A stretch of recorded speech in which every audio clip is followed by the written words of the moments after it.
Hai semua, jumpa lagi dengan saya Linda di channel Ayo Masak, Ayo Makan.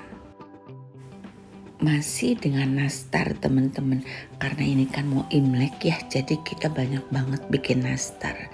Dan di sini saya bikin nastar kali ini dengan oven yang sudah dipanaskan.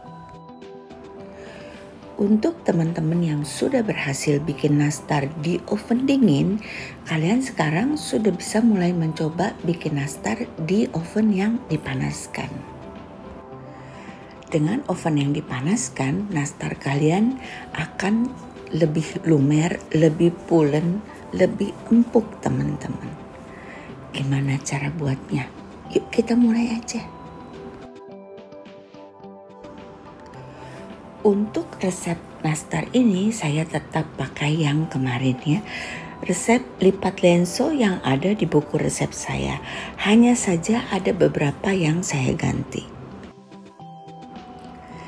Di buku resep saya pakai gula halus, tetapi di sini saya akan ganti dengan susu kental manis. Kita akan mixer dengan kecepatan tinggi sekitar 1 menit saja. Untuk mentega ataupun margarin kalian bisa pakai merek apa saja, bebas ya teman-teman. Sekarang kita akan campurkan dengan 2 kuning telur. Kita mixer hanya setengah menit saja. Kita akan campurkan dengan susu bubuk, kemudian maizena, dan kalau kalian pakai full mentega, tambahkan garam ya, dan garamnya ini kalau bisa dicampur bersamaan dengan mentega. Sekarang untuk terigu, saya pakai terigu protein rendah. Mohon maaf ya teman-teman kalau saya ngomongnya agak kurang jelas, karena kebetulan ini saya sedang sakit mulutnya. Kemarin habis makan nanas, udah tua kali ya, jadi lecet gitu loh, karena saya makan nanas muda ya, nanas yang buat nastar itu. Jadi mau ngomong agak sedikit sulit.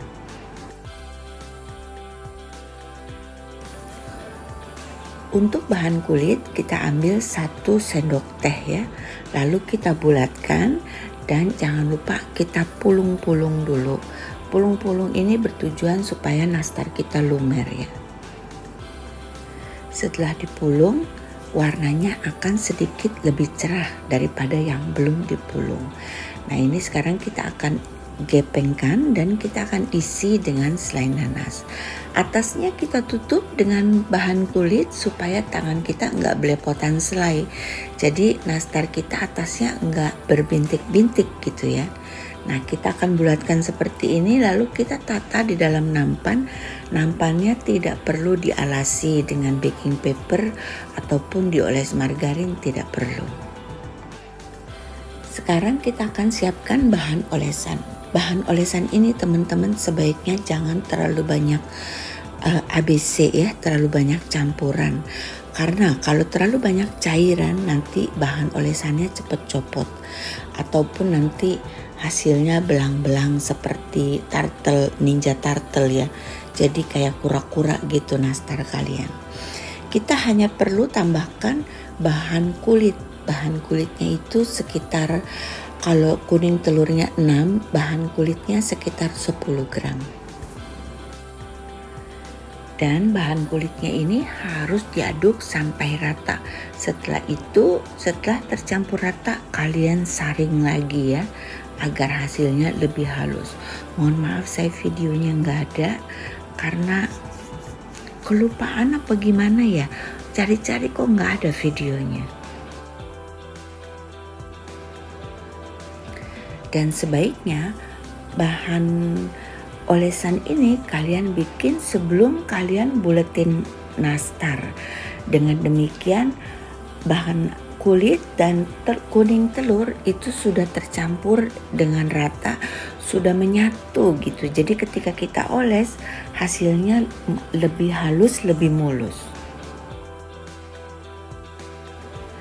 Kemarin ada yang komen katanya, "Ci, nastar saya belum masuk oven saja sudah pecah." Padahal pakai resepnya sama seperti resep Cici. Jadi teman-teman mohon maaf ya, nastar kalian pecah atau tidak pecah tidak ada hubungannya dengan resep, tetapi hubungannya dengan cara kalian bikin nastar ini, dengan suhu kalian, suhu oven ataupun cara kalian oles. Jadi nastar yang pecah sebelum masuk oven itu tandanya kalian bikin kelamaan.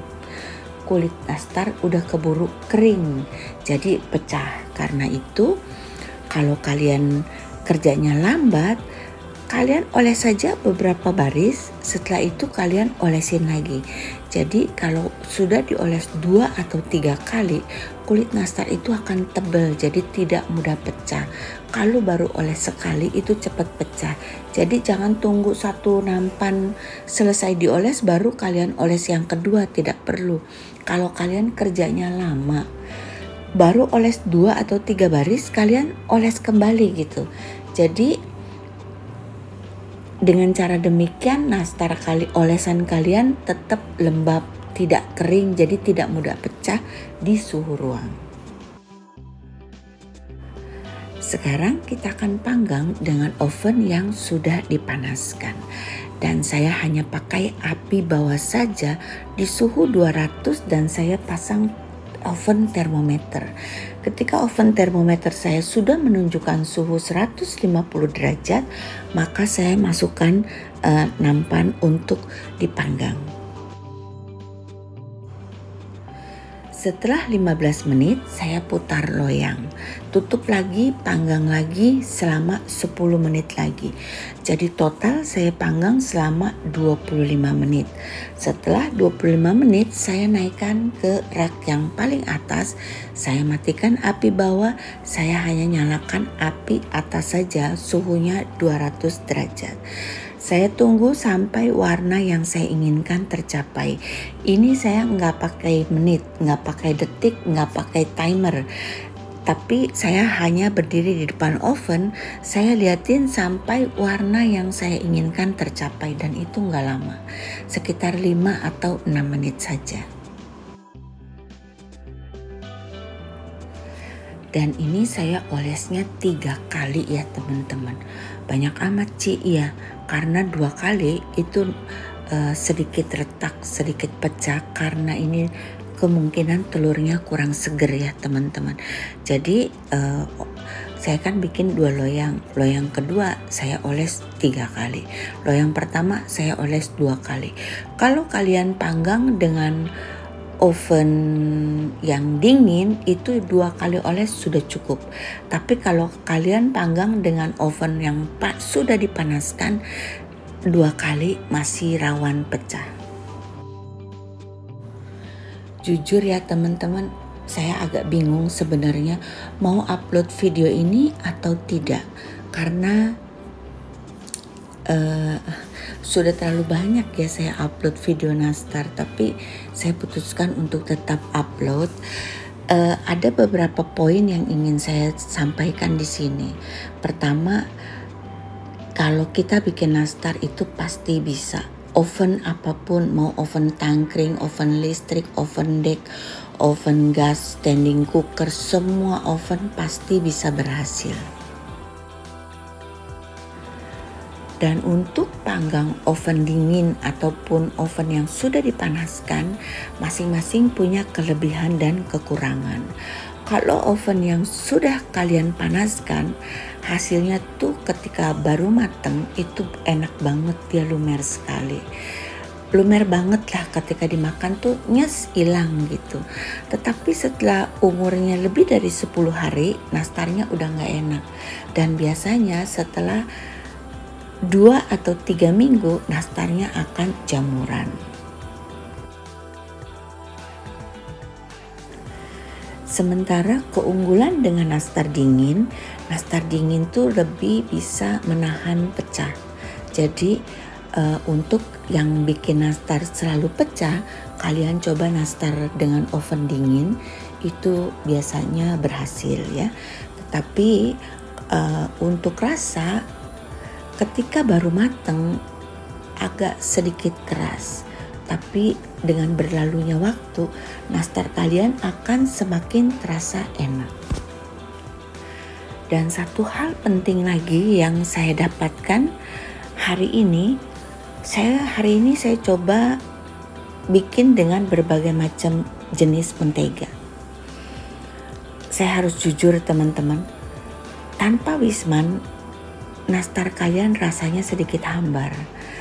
Untuk nastar yang benar-benar nastar jadul, nastar enak, nastar wangi, tetap harus ada tambahan Wisman, walaupun hanya sedikit.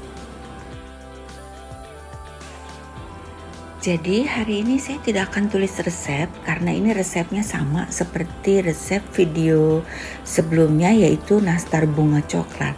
Hanya saja bedanya apa? Kalau kita pakai coklat isiannya, kulitnya akan menjadi garing, renyah, crunchy. Bukan crunchy sih, krenyes-krenyes banget gitu. Tapi karena ini saya isi dengan selai nanas itu kan basah. Jadi hasilnya tetap aja lumer. Tidak ada krenyes-krenyesnya, ada krenyesnya tapi hanya sedikit. Selesai sudah videonya teman-teman, semoga bermanfaat. Dan untuk kalian yang punya pertanyaan mengenai nastar, kalian bisa tulis di kolom komen, nanti saya akan jawab satu persatu. Untuk keterangan lebih jelas dan lengkap saya akan tulis di box deskripsi, tetapi saya tidak akan tulis resep. Sampai jumpa di video selanjutnya teman-teman. Bye-bye.